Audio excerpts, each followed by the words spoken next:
சாய்ராம். என் அன்பு செல்லமே, என்னுடைய அழகான தங்கமே, அதிகமாக சந்தோஷம் வேண்டும் என்று நினைப்பவர்கள் இருக்கிறார்கள். ஆனால் நீ எப்படி நினைக்கிறாய்? இப்பொழுதுக்கு என்னுடைய வாழ்க்கையில் இருக்கும் கஷ்டங்கள் அனைத்தும் நீங்கி ஒரு அளவாவது எனக்கு நிம்மதியை கொடுங்கள் சாயி. என்னுடைய வாழ்க்கையில் நான் இதுவரைக்கும் பார்த்தது முழுவதுமே மிக மிக மிக கஷ்டமான ஒரு வாழ்க்கை. சிறிய வயதில் கஷ்டப்பட்டேன். சரி, பெரிய வயது ஆன பிறகு வாழ்க்கையில் நிம்மதியாக இருப்போம் என்று நினைத்தேன். ஆனால் அப்படி இல்லை. அப்படி என்னால் வாழ முடியவில்லை. ஏதோ ஒரு விஷயம் நடந்து நடந்து நடந்து எல்லாமே மாறியது. ஆனால் இப்பொழுதாவது என்னுடைய வாழ்க்கையில் எல்லாம் மாறும் என்று நினைக்கிறேன். ஆனால் ஏன் சாயி, இன்று வரைக்கும் கூட என்னுடைய வாழ்க்கையில் நீங்கள் நிம்மதியை தரவில்லை? எல்லா விஷயத்திலேயும் ஏன் சாயி என்னை கஷ்டப்படுத்துகிறீர்கள்? காலம் முழுவதும் உன்னுடைய வாழ்க்கையில் நிம்மதி கிடைக்கும். நான் சொன்னால் நம்புவாயா? நீ எப்பொழுதுதான் நான் சொன்னதை அப்படியே நம்பி இருக்கிறாய். ஆனால் நீ இன்று நான் சொல்லும் விஷயத்தை நம்பித்தான் ஆக வேண்டும். ஒவ்வொரு பொழுதும் நான் சொல்வதை நீ நம்புவது கிடையாது. ஆனால் இன்று நான் சொல்லும் விஷயத்தை நீ நம்பிதான் ஆக வேண்டும். உன்னுடைய வாழ்க்கையில் அதிகமாகவே ஒவ்வொரு விஷயத்திலேயும் அதிகமாகவே கவலை. ஆனால் இதற்கு மேல் உன்னுடைய வாழ்க்கையில் நீ நினைக்கிறாய் பத்தியா? கவலை என்ற ஒரு விஷயம், அதற்கு இடமே இல்லை. தோற்று போவோமோ என்று நினைத்தாய். ஆனால் இதற்கு மேல் உன்னுடைய வாழ்க்கையில் தோற்று போவோம் என்ற ஒரு நினைப்பு வரக்கூடாது. அதுபோலவே எப்பொழுதுமே ஏதாவது ஒரு விஷயத்தை பற்றி யோசிக்கிறாய். வயதிலிருந்து சந்தோஷத்தை பார்க்கவில்லை. அதாவது படிக்கும் காலத்தில் படித்து முடித்த அந்த நிமிஷத்திலிருந்து நீ எப்பொழுது வீட்டுக்குள் வந்து உன்னுடைய குடும்ப சூழ்நிலையை பார்க்க ஆரம்பித்தாயோ அதிலிருந்து உன்னுடைய வாழ்க்கையில் சந்தோஷம் இல்லை. அடிக்கு மேல் அடி. இருந்த வீட்டை மாற்றி, இருந்த இடத்தை மாற்றி, நிறைய பேருடைய முகங்கள் தெரிந்து, உறவுகள் என்று அத்தனை பேருடைய பழகி, கடைசியில் பணம் இல்லாமல், நகை இல்லாமல், வீடு இல்லாமல், இப்படி இருக்கும் பொழுது அவர்களுடைய குணத்தை காட்டினார்கள். அப்பொழுது நீ நினைத்தாய் வாழ்க்கையில் எப்படியாவது முன்னேறிவிட வேண்டும் என்று. ஆனால் அப்பொழுது எல்லாம் உன்னுடைய கையில் எதுவுமே இல்லை. அது எப்படி வாழலாம், என்ன விஷயம் செய்யலாம் என்று எதுவுமே உனக்கு தெரியாது. தெரியாத ஒரு பிள்ளை, அம்மா அப்பா இப்படி ஒரு வட்டத்திற்குள்ளேயே நீ வாழ்ந்தாய். இப்பொழுதும் அப்படித்தான். உன்னை யாராவது ஒருவர் நீ செய், இது உன்னால் முடியும் என்றால் தான் இப்பொழுது வரைக்குமே நீ ஒரு காரியத்தில் இறங்குவாய். உன்னுடைய வாழ்க்கையில் இப்படித்தான் எல்லா நாட்களும் போனது. எல்லாவற்றையும் இழந்து இழந்து ஒரு பிள்ளையாக இப்பொழுது ஒரு நிலைமைக்கு வந்து உனக்கான ஒரு தொழில், உனக்கான ஒரு வீடு, உனக்காக எல்லாம் இருக்கிறது. ஆனாலும் இன்னும் முன்னேற வேண்டும் என்று நீ நினைக்கிறாய். உன்னுடைய தொழில் முன்னேற வேண்டும், உன்னுடைய வாழ்க்கையில் எல்லா செல்வங்களும் கிடைக்க வேண்டும் என்று நினைத்து அதற்காக உழைத்து கொண்டே இருக்கிறாய். கண்டிப்பாக நீ உழைக்கிறாய். யாருக்கும் துரோகம் செய்யவில்லை. யாருடைய வாழ்க்கையும் கெடுத்து நீ ஒரு விஷயமும் செய்யவில்லை. நேர்மையாக தெய்வத்தினுடைய பாதையில் நீ போகிறாய். தெய்வம் எந்த பக்கம் உன்னை அழைத்து போக வேண்டும் என்று உனக்கு கட்டளை இட்டிருக்கிறதோ அந்த பாதையிலேயே நீ போகிறாய். இதற்கு நடுவே சில மனக்குழப்பங்கள், ஏதாவது ஏன் இப்படி ஏன் அப்படி என்று ஒரு குழப்பங்கள். எதையும் இது கவலைப்பட வேண்டாம்.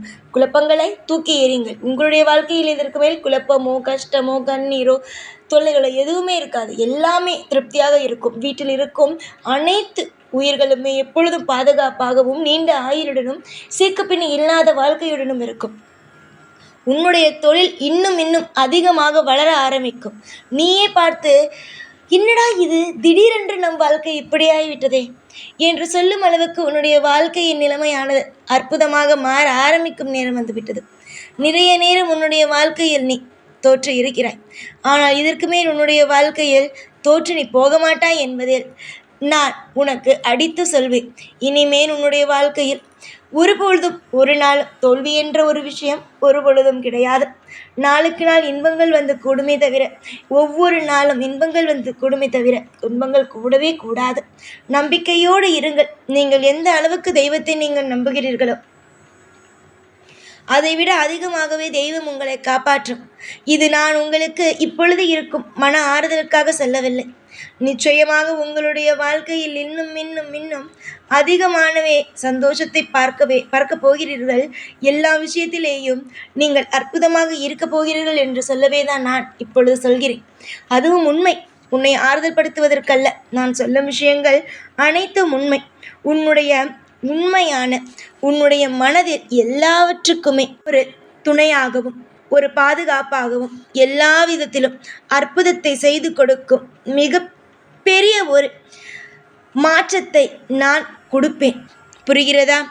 இனிமேல் வரும் காலங்கள் அனைத்தும் உனக்கு இன்பமான காலங்களாகவே இருக்கும்.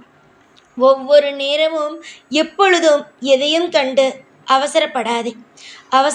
அவசரப்பட்டுத்தான் வாழ்க்கையில் நிறைய விஷயத்தை இழந்தாய். இனிமேல் உன்னுடைய வாழ்வில் எந்த ஒரு குறையும் எப்பொழுதும் வராது. குறைகளுக்கு இடமே இல்லை. எப்படி குறை வரும்? தங்கப்பிள்ளையே, யோசித்துப் பார். எத்தனை விஷயங்களை நீ தாண்டி வந்தாய்.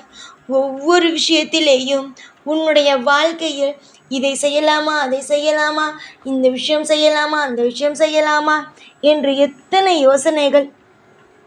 நிச்சயமாக இனி வரும் காலங்கள் நீ யோசித்து யோசித்து செய்யும் ஒவ்வொரு காரியமும் இன்பமான காரியங்களாகவே இருக்கும்.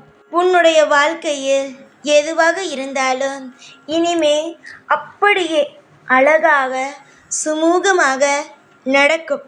ஒரு நாளும் ஒரு பொழுதும் உன்னுடைய வாழ்க்கையில் இனிமேல் தோற்று போவதோ இல்லை என்றால் தேவையே இல்லாமல் கஷ்டப்படுவதோ இனி வரும் காலத்தில் இல்லாமல் சந்தோஷங்கள் மட்டுமே இருக்கும். என்னடா சாய், நம் வாழ்க்கையில் இவ்வளவு பிரச்சனை இருக்கிறது, சாதாரணமாக இப்பொழுது சரியாகும், இந்த நிமிஷம் சரியாகும் என்று சாதாரணமாக சொல்கிறார் என்று நீ நினைக்கலாம். எனக்கு எல்லாமே சாதாரணம்தான். நீ கர்ம வினையை செய்கிறாய், அதை நீ அனுபவிக்கிறாய். நான் அதிலிருந்து தடுக்கிறேன். புரிகிறதா? தங்கப்பிள்ளையே, யோசி. எதுவாக இருந்தாலும் யோசித்து முடிவெடு. அவசரப்பட்டு எந்த ஒரு விஷயத்திலேயும் முடிவெடுக்காதே.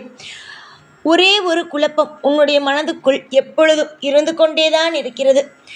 உன்னுடைய குடும்பத்தில் இருப்பவர்கள் நன்றாக இருப்பார்களா? குழந்தை நன்றாக இருக்குமா? இப்படி ஏதாவது ஒரு விஷயத்தை பற்றி யோசிக்கிறேன். தங்கமே, எல்லா விஷயத்திலேயும் சுதாரிப்பாக இருக்க வேண்டும். முக்கியமாக குழந்தைகள் விஷயத்தில். குழந்தைகளை யாரை நம்பியும் எப்பொழுதும் விடாது. ஏனென்றால் அது மிகப்பெரிய ஒரு ஆபத்து. அதாவது பக்கத்து வீட்டில் இருப்பவர்களோ உனக்கு தெரிந்தவர்களோ இவர்களை நம்பி இவர்கள் வீட்டில் விட்டு போகிறேன், இப்படி யாரை நம்பியும் உன்னுடைய கையை மீறி உன்னுடைய பிள்ளை வெளியில் போகக்கூடாது. புரிகிறதா? அது அப்படி போகும் பட்சத்தில் அது ஆபத்து தான். அது நிச்சயமாக அது ஆபத்து. அதிலிருந்தெல்லாம் உன்னால் தான் காப்பாற்ற முடியும். ஏனென்றால் நல்லவர்களோ கெட்டவர்களோ அது முதலில் பழகும் பொழுது யாருக்கும் தெரியாது. ஆனால் எந்தெந்த விஷயத்தை செய்ய வேண்டும், எந்தெந்த விஷயத்தை செய்யக்கூடாது என்பது இருக்கிறதல்லவா? அது எல்லாவற்றையும் பார்த்து பொறுமையாக இரு. தேடும் ஒவ்வொரு விஷயத்தையும் நிச்சயமாக இந்த சாய் உன் கையில் வந்து சேர்ப்பேன். ஒருபொழுதும் ஒரு நாளும் உன்னை கண்கலங்கவோ உன்னுடைய வாழ்க்கையில் உன்னை கஷ்டப்படுத்தவோ ஒரு நாளும் நான் அனுமதிக்க மாட்டேன். நிறைய நேரம் தோற்று போய்விட்டாய். நிறைய நேரம் வாழ்க்கையில் ஜெயிக்காமல் தோற்று போய்விட்டாய். ஆனால் இதற்கு மேல் உன்னுடைய வாழ்க்கையில் ஜெயிப்பது மட்டும்தான் மிகப்பெரிய ஒரு விஷயமாக இருக்கும். நான் சொன்னபடி உன்னுடைய குழந்தையை பார்த்துக்கொள். யாரையும் நம்பி விடாதே. எப்பொழுதும் உன்னுடைய கைக்குள்ளே வைத்துக்கொள். எல்லா விஷயத்திலேயும் சில நேரத்தில் நேரம் சரியில்லாமல் இருக்கும். அப்பொழுது இது நேரம் சரியில்லை என்பது தெரியாது. ஏதேதோ விஷயங்கள் நடக்கும். அப்பொழுதெல்லாம் உன் குடும்பத்தில் இருப்பவர்களை பத்திரமாக பார்த்து கொள்வதும் உன்னை நீயே பத்திரமாக பார்த்து கொள்வதும் உன் கையில் தான் இருக்கிறது. எந்த ஒரு விஷயத்திலேயும் அலட்சியம் காட்ட வேண்டாம். எல்லா விஷயத்திலேயும் நான் இருப்பேன், துணையாக இருப்பேன். எல்லா விஷயத்திலேயும் பாதுகாப்பையும் எல்லா விஷயத்திலேயும் மிகப்பெரிய அற்புதத்தையும் நானே உனக்கு தந்து வாழ வைப்பேன். எப்பொழுதும் எந்நாளும் உன் கூட இருந்து ஒவ்வொரு காலகட்டமும் இன்பத்தை கொண்டு வந்து சேர்ப்பேன். இந்த சாய்நாள். ஓம் சாய்ராம்.